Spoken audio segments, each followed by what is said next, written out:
بسم اللہ الرحمن الرحیم۔ سلطان محمود غزنوی کا دربار لگا ہوا تھا۔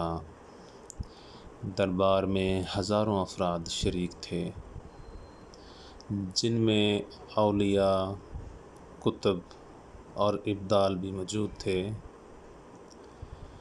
سلطان محمود نے سب کو مخاطب کر کے کہا، کوئی شخص مجھے حضرت خضر علیہ السلام کی زیارت کرا سکتا ہے؟ سب خاموش رہے۔ دربار میں بیٹھا ہوا ایک غریب دیہاتی کھڑا ہوا اور کہا، میں زیارت کرا سکتا ہوں۔ سلطان نے شرائط پوچھی تو عرض کرنے لگا، 6 ماہ دریا کے کنارے چلہ کاٹنا ہوگا، لیکن میں ایک غریب آدمی ہوں، میرے گھر کا خرچہ آپ کو اٹھانا ہوگا۔ سلطان نے شرط منظور کر لی۔ اس شخص کو چلہ کے لیے بھیج دیا گیا اور گھر کا خرچہ بادشاہ کے ذمہ ہو گیا۔ 6 ماہ گزرنے کے بعد سلطان نے اس شخص کو دربار میں حاضر کیا اور پوچھا تو دیہاتی کہنے لگا، حضور، کچھ وظائف الٹے ہو گئے ہیں، لہٰذا 6 ماہ مزید لگیں گے۔ مزید 6 ماہ گزرنے کے بعد سلطان محمود کے دربار میں اس شخص کو دوبارہ پیش کیا گیا تو بادشاہ نے پوچھا، میرے کام کا کیا ہوا؟ یہ بات سن کے دیہاتی کہنے لگا، بادشاہ سلامت، کہاں میں گنہگار اور کہاں حضرت خضر علیہ السلام؟ میں نے آپ سے جھوٹ بولا، میرے گھر کا خرچہ پورا نہیں ہو رہا تھا، بچے بھوک سے مر رہے تھے، اس لیے ایسا کرنے پر مجبور ہوا۔ سلطان محمود غزنوی نے اپنے ایک وزیر کو کھڑا کیا اور پوچھا،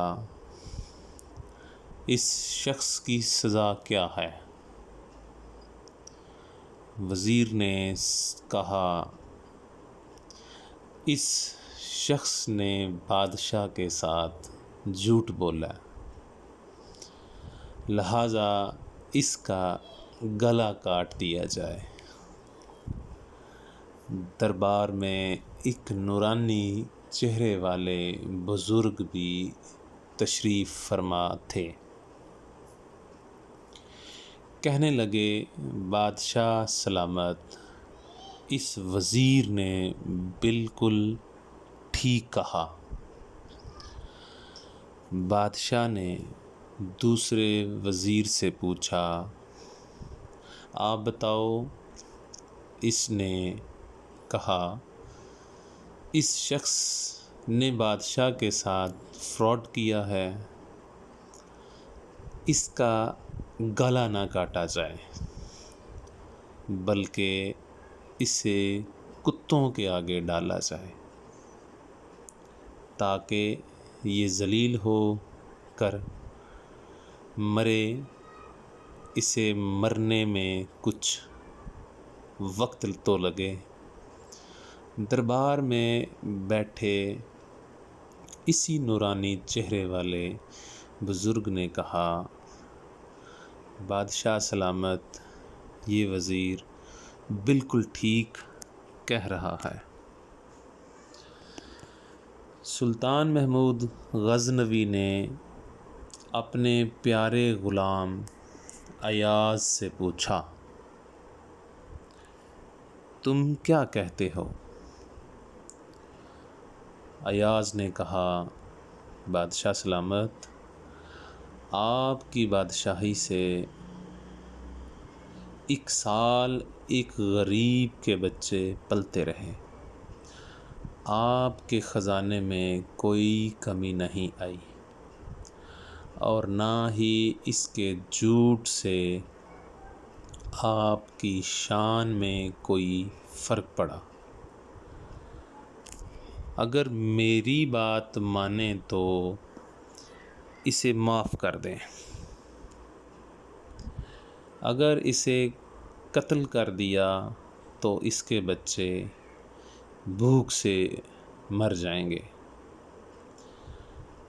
ایاز کی یہ بات سن کر محفل میں بیٹھا وہی نورانی چہرے والا بابا کہنے لگا، ایاز بالکل ٹھیک کہہ رہا ہے۔ سلطان محمود غزنوی نے اس بابا جی کو بلایا اور پوچھا، آپ نے ہر وزیر کے فیصلے کو درست کہا، اس کی وجہ مجھے سمجھائی جائے۔ بابا جی کہنے لگا، بادشاہ سلامت، پہلے نمبر پر جس وزیر نے کہا اس کا گلا کاٹ دیا جائے، وہ قوم کا ایک قصائی ہے، اور قصائی کا کام ہے گلے کاٹنا۔ اس نے اپنا خاندانی رنگ دکھایا۔ غلطی اس کی نہیں، آپ کی ہے کہ آپ نے ایک قصائی کو وزیر بنا لیا۔ دوسرا جس نے کہا اسے کتوں کے آگے ڈالا جائے، اس وزیر کا بادشاہ والد بادشاہوں کے کتے نہلایا کرتا تھا، کتوں سے شکار کھیلتا تھا، اس کا کام ہی کتوں کا شکار ہے، تو اس نے اپنے خاندان کا تعارف کرایا۔ آپ کی غلطی ہے کہ ایسے شخص کو وزارت دی جہاں ایسے لوگ وزیر ہوں، وہاں لوگوں نے بھوک سے ہی مرنا ہے۔ اور تیسرا ایاز نے جو فیصلہ کیا، تو سلطان محمود سنو، ایاز سید زادہ ہے، سید کی یہ شان ہے کہ سید اپنا سارا خاندان کربلا میں ذبح کرا دیتا ہے، مگر بدلہ لینے کا کبھی نہیں سوچتا۔ سلطان محمود اپنی کرسی سے کھڑا ہو جاتا ہے اور ایاز کو مخاطب کر کے کہتا ہے، ایاز، تم نے آج مجھے کیوں نہیں بتایا کہ تم سید ہو؟ ایاز کہتا ہے، آج تک کسی کو اس بات کا علم نہ تھا کہ ایاز سید ہے، لیکن آج بابا جی نے میرا راز کھولا۔ آج میں بھی ایک راز کھول دیتا ہوں۔ اے بادشاہ سلامت، یہ بابا کوئی عام ہستی نہیں ہے، یہی حضرت خضر علیہ السلام ہیں۔